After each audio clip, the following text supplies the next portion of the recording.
Yo, turn my music up. Up some more. Up some more.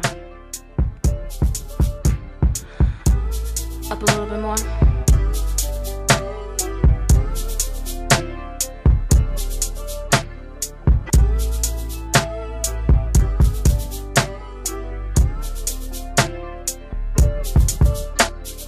Mama always told me to be careful.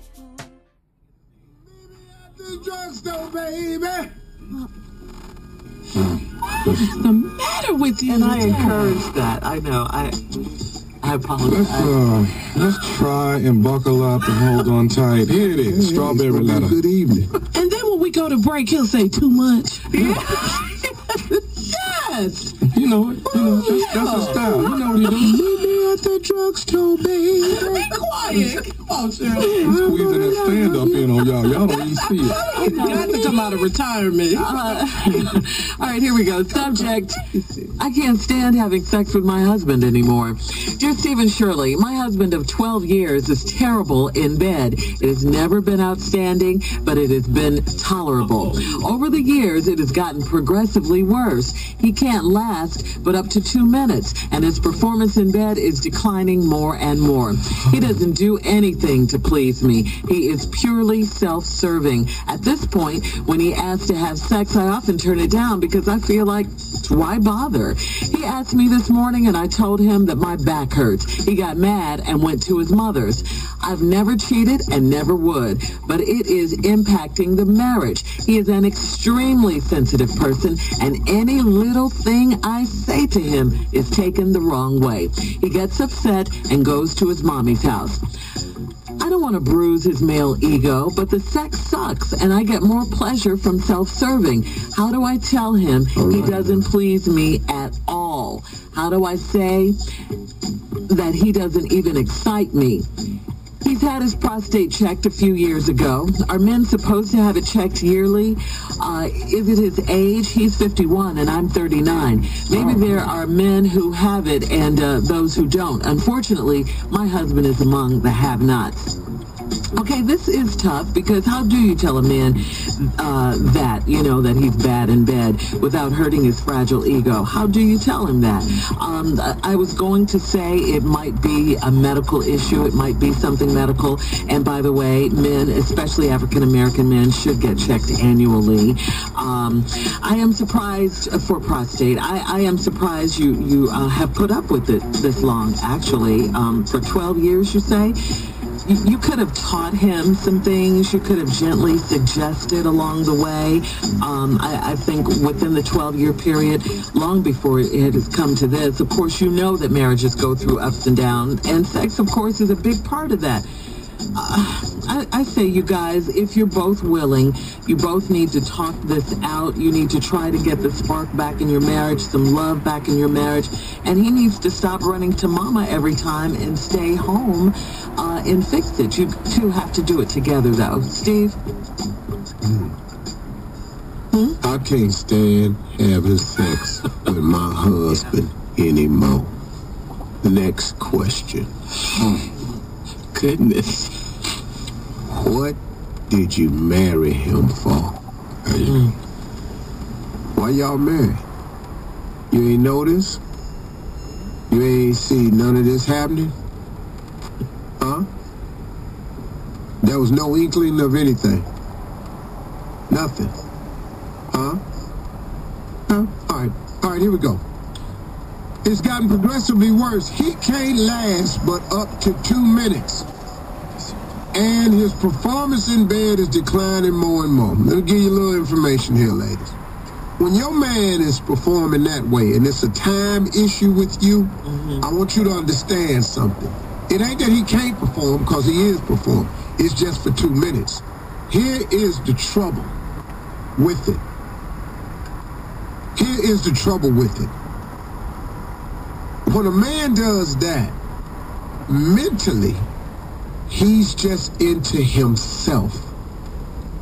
And he's not looking at any other side of it. See, that's the shortage of time you're dealing with. He in here, he got his eyes shut. all his mind is wrapped around is what he doing and feeling. And as soon as he feel what he need to feel, party over. You know how many people going through that right now?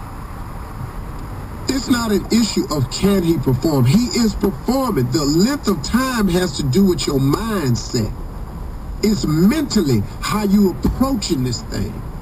If you in the take mode, take don't take long. But if you in the give mode, give takes some time. See, so he's not interested in pleasuring you at all. The sex that he having ain't for you. The sex he having is for him. See, he done forgot, or he don't know that it's a two-way street, that it's for both of you, that his main job as the man is to pleasure you. He done forgot. So when you see a guy coming up short like that, it's because mentally it's just about him. Oh, you good to him, but you good to him in 2 minutes. But see, he ain't trying to, he don't care about how you feeling. Because normally it take a little bit more than 2 minutes for her. Yes, Lord. You got to put some time in. This is where you got to know what you're doing. It's about you, Steve. This is where you got to come on in here. And a key word, you got to come, you got to bring it. That. See, that's what we're talking about now. See that there? Bringing it. We're talking about bringing it. I'm talking about to the fullest. I'm talking to where lamps is getting kicked off the nightstand. Wallpaper coming down off the wall. Them corners on them fitted sheets, all four of them up. You in a cocoon now, look like y'all in a leaf. Your toes is in such a pounce position. You getting cramps in your toes, one that shot all up your leg. Cause you are doing your absolute best for her. Your back is tight. Your knees is trembling. You got about 2-3 hairline fractures in your teeth. Wow. You're working. Yeah. You bringing You're it? working. Yes. Your eyes, now, if anybody was to take a picture of you, your eyes have actual visible veins in them. It's an eye bulging experience. You couldn't pour water in the crack of your behind. It's locked so tight. Water would just roll down your back and be on your thigh. Cause you done shut it up. You got it locked. Where it means something to you. That's 15 minutes right there. Your elbows have a burning in them cause you done locked them. Yeah. You in the up position. Come on, boy. Your toes is flexed. Every muscle in your calf muscles is pumping. Everything in your back and being is dedicated. Yeah. To this moment that you are trying to provide. Why does it feel like a sermon? Your pinky. That's when all your teeth is showing. Yeah. Why can't you just Every talk to last him? 132 mouth stretched back far as it goes. Wisdom tooth. Yes, sir. We come back. What? We'll discover what that leads to. You're listening to Steve with her husband anymore. Well, okay, here's the deal. Let's be real for a second here with your man. You don't want to bruise a man's ego, and it is hard. I'll address that last. Shirley remind me to do that. Yeah. How to go about this without bruising your man's ego. But you get more pleasure from self-serving. That's bad. Don't no man want to sit up and know that you got a box under the bed that do more than he do on top of the bed. Yeah. That's bruising of that. Talk about bruising the ego. I said, don't no man want to know that you got a box under the bed that do more than he do on top of the bed. Oh, yeah. True.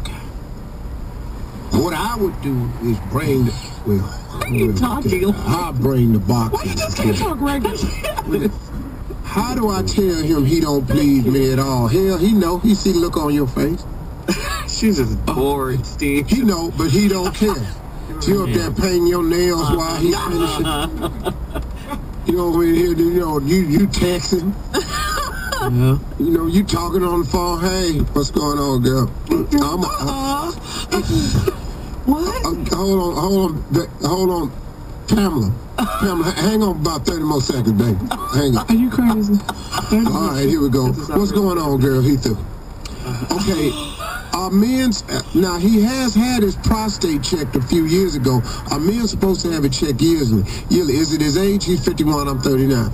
The prostate is one problem. It could be, but that's so limited. He could have a testosterone problem, which is the case in a lot of men not knowing. You got to get your blood work done, find out what your estrogen levels are, your testosterone levels. You got to check your zinc. All that got something. They got medical help for all that. His problem ain't none of that, though.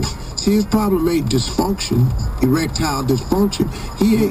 But he just good for 2 minutes because he just about himself. Now, how do you bring it up? I wrote it in the book. I told ladies, this is the way you do it. You go to your man and you say, hey, listen, but you got to turn your sexy on because the ego will be bruised, and you know that. Mm-hmm. Hey, listen, you remember when we first met? You remember when you used to do this and that and this and that? Lord have mercy, that drove me crazy. Can I ask you something? Would you do that to me again, make me feel that again? Oh, he gonna think about it, and that's exactly what he gonna do. Because guess what? He gonna think it's some more in it for him. Okay, Steve, one last question. What about him running to mom? Well, see, it depends on what woman you run to your mama on. Because if you run to one of them real sisters, you're going to get some information about your mama that you didn't know. So you're going to have to quit running over to your mama. You're listening to the Steve Harvey Morning Show. It's me that you won't diss me. I'm sending him a 4-page letter. And I enclosed it with a kiss.